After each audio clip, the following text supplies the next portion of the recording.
Hi all. I wanted to tell you guys a little bit about Liva's journey so far as in regards to her tongue tie. We are here at the office today. We're gonna do her tongue tie release and lip tie release, and she's got both buckles. I wanted to kind of um, tell you about my experience this time around. Obviously, I was trying to be a lot more thorough in my diagnosis of her, of this one, and I also wanted to see what kind of support there is out there for breastfeeding moms. Liva was born last Wednesday, so she is 9 days old today.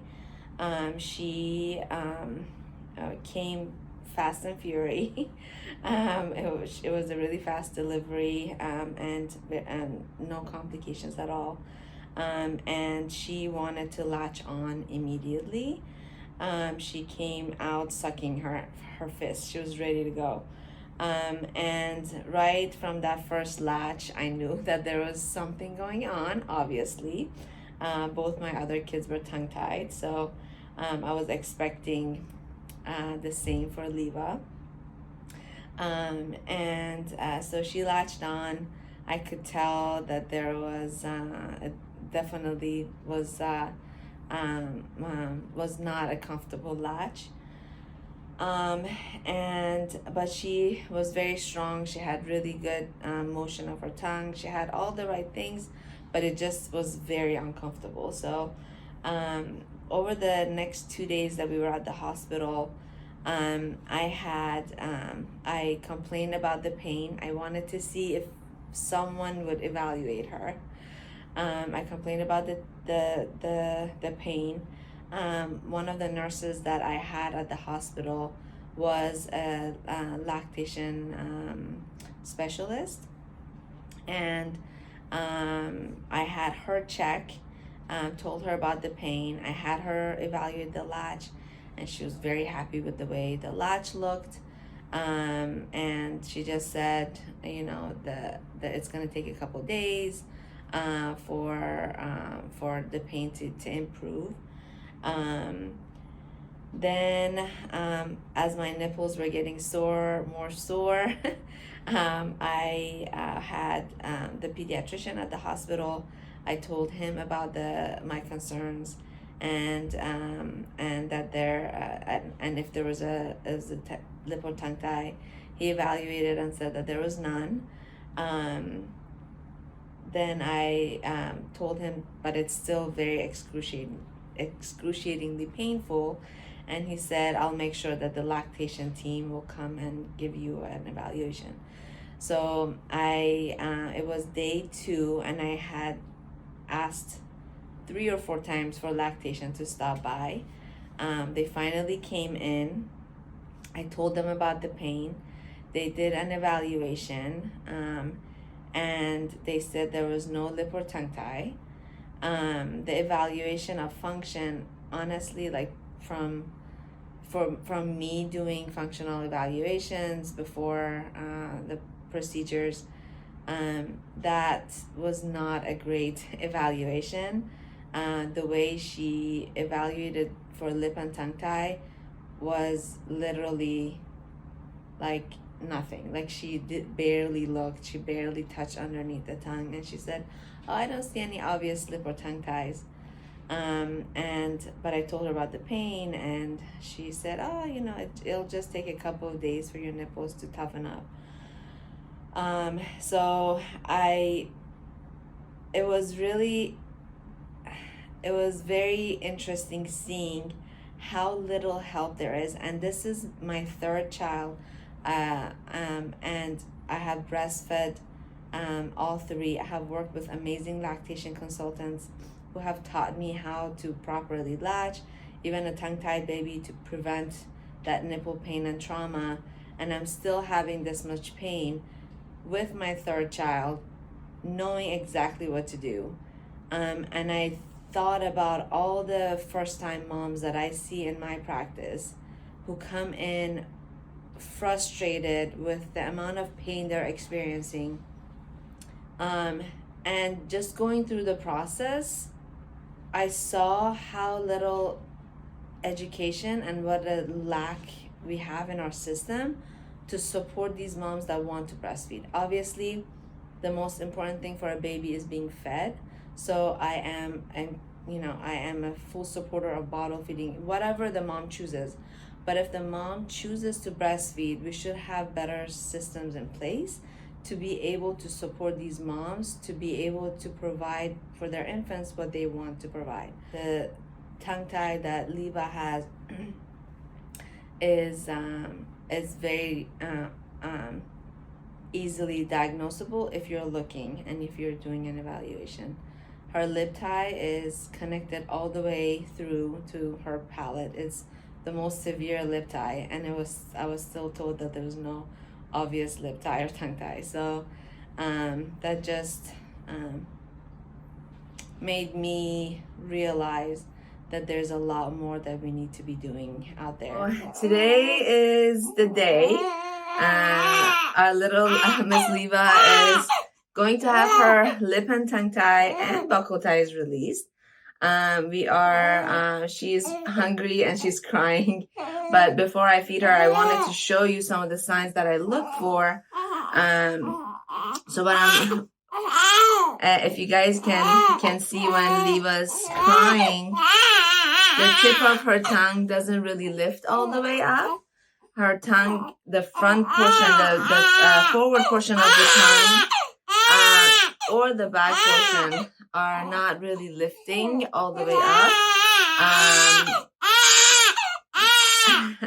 You also notice, I hear you, I'm so sorry, you're hungry.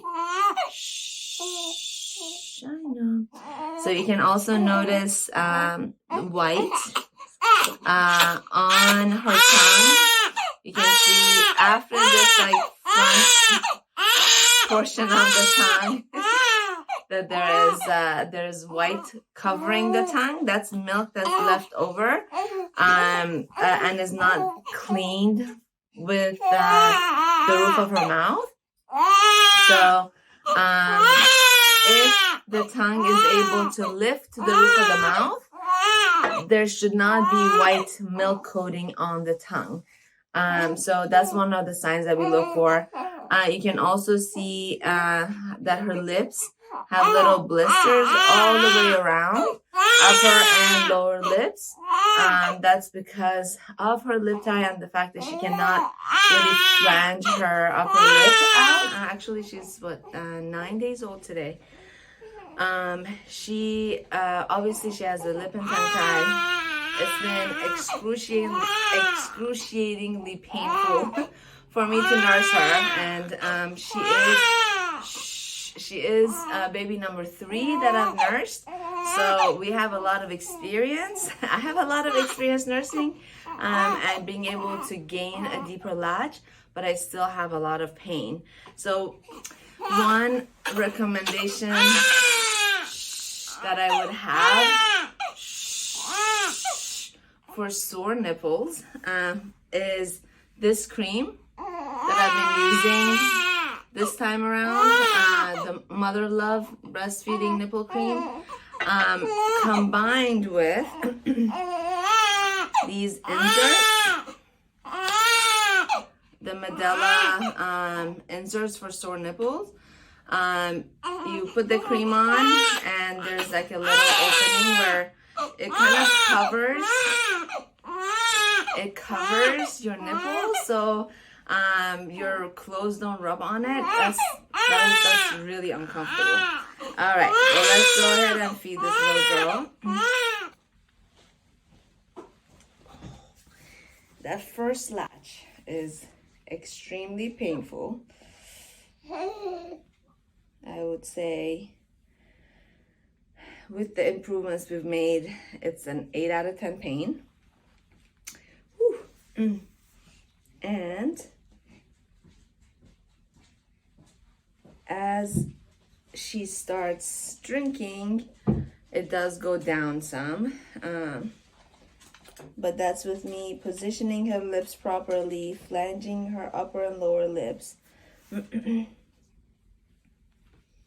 In order to properly diagnose lip and tongue tie, you have to lift and visualize the areas.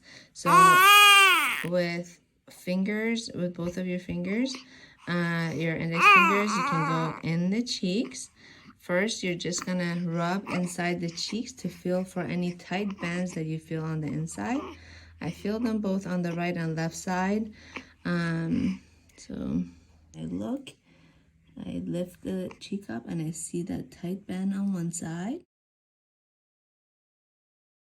And then we go to the other side and you see that tight band right there.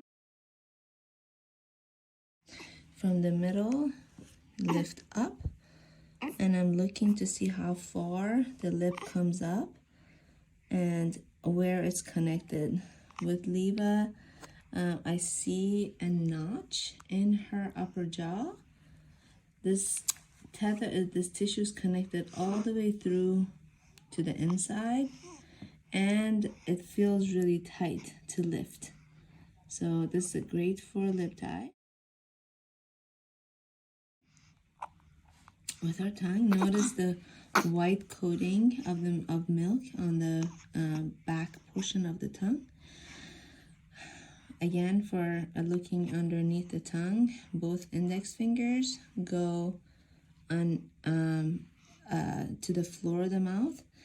Use the middle fingers to open, and you lift the tongue up to see how far it comes and what the frenum looks like. And if you look down on the floor of the mouth, if you come to see that connection to the floor of her mouth, to the lower jaw, that's an Eiffel Tower tongue tie, which impacts the back portion of the tongue. So it's a posterior tongue tie. She does have good extension of her tongue and overall good function.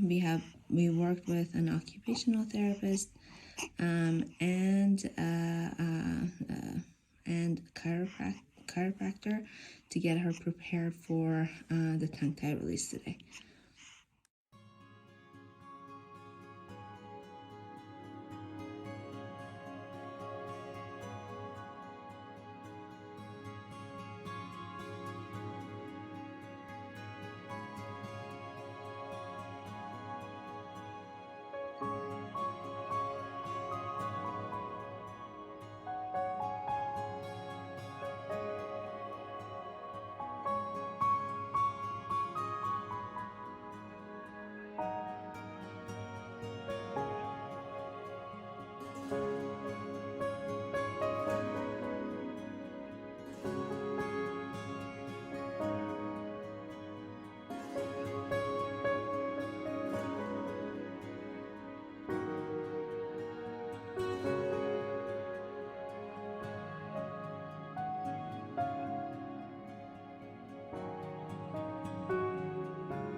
You okay? That was rough. I felt it.